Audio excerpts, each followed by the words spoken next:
Hi, fourth graders. We are continuing on learning about Chronicles of Narnia, The Lion, the Witch, and the Wardrobe. And today, before we read, we are really going to practice with visualization. And so that means that we are going to be using our five senses today to be making a picture of what's happening on as we read.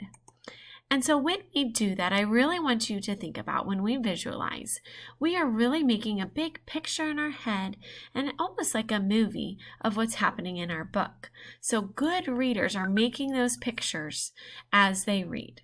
And it's important that we use all of our senses in order to make that mental image. What do we hear? What do we see? What do we taste, smell, and touch? When we're able to do all of those things, we can make that picture. So you can even see down here, we can ask ourselves some of these questions. What can I imagine? What can I smell from this book? Now, it's not like a scratch and sniff, but you're using your brain to decide what has the text told me about this scenario and this setting that helps me create that picture.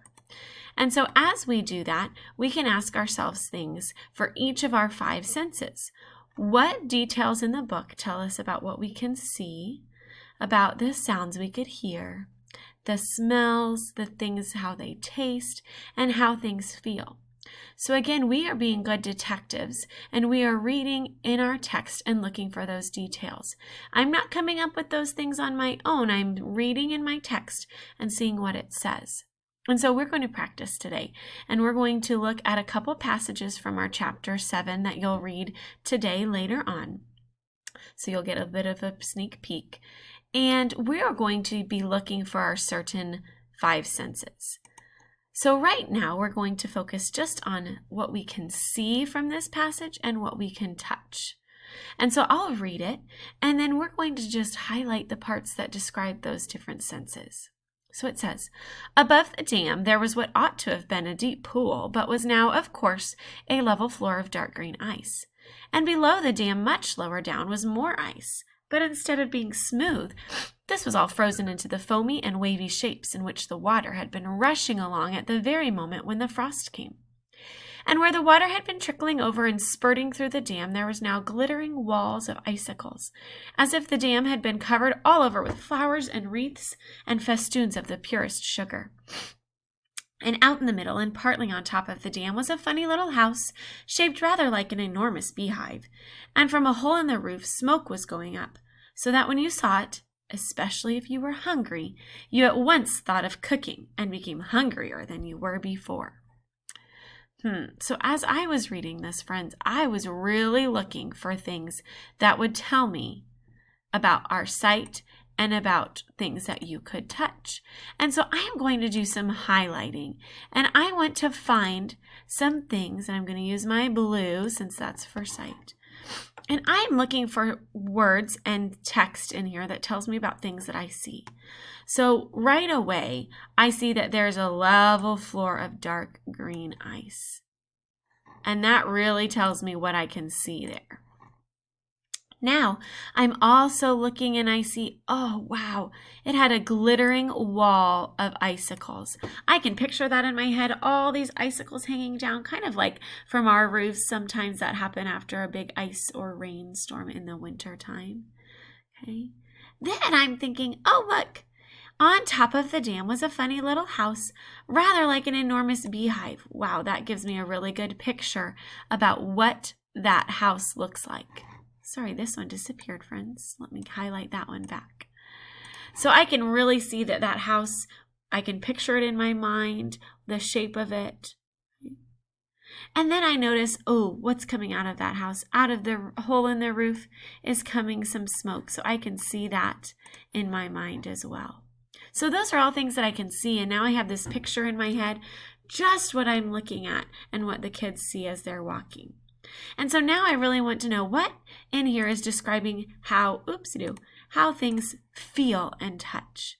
Now, it doesn't ever say in here that any of my characters have reached out to touch anything. But as I'm reading, I see this part.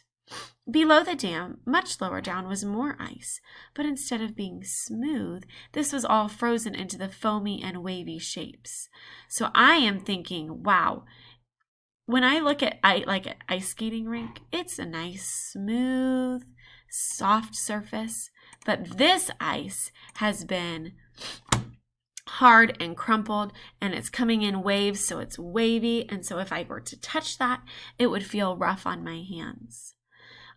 So that would be part of the touch. So notice how I've gone through this text and I've really looked for what I can see and what I can touch. So let's look at another section, and we're going to practice, and we're going to look for hearing, taste, and smell. After we practice this one together, you will have a new passage where I want you to be highlighting and finding some of our 5 senses. So let's check this one out. Just as the frying pan was nicely hissing, Peter and Mr. Beaver came in with the fish, which Mr. Beaver had already opened with his knife and cleaned out in the open air. You can think how good the new caught fish smelled while they were frying, and how the hungry children longed for them to be done, and how very much hungrier still they had become before Mr. Beaver said, "Now we're nearly ready." Susan drained the potatoes and then put them all back in the empty pot to dry on the side of the range, while Lucy was helping Mrs. Beaver to dish up the trout, so that in a very few minutes everyone was drawing up their stools. It was all 3-legged stools in the Beavers' house, except for Mrs. Beaver's own special rocking chair beside the fire, and preparing to enjoy them. All right, my friends, we're going to check out, and we're going to look for one thing that I can see that would be my hearing. So I see right away, and I'm thinking about times when I'm cooking in the kitchen, what I hear when I'm cooking, and that would be that frying pan was hissing nicely. And so that grease was getting going, and it was hissing and bubbling. Now, I'm looking for things that I can smell.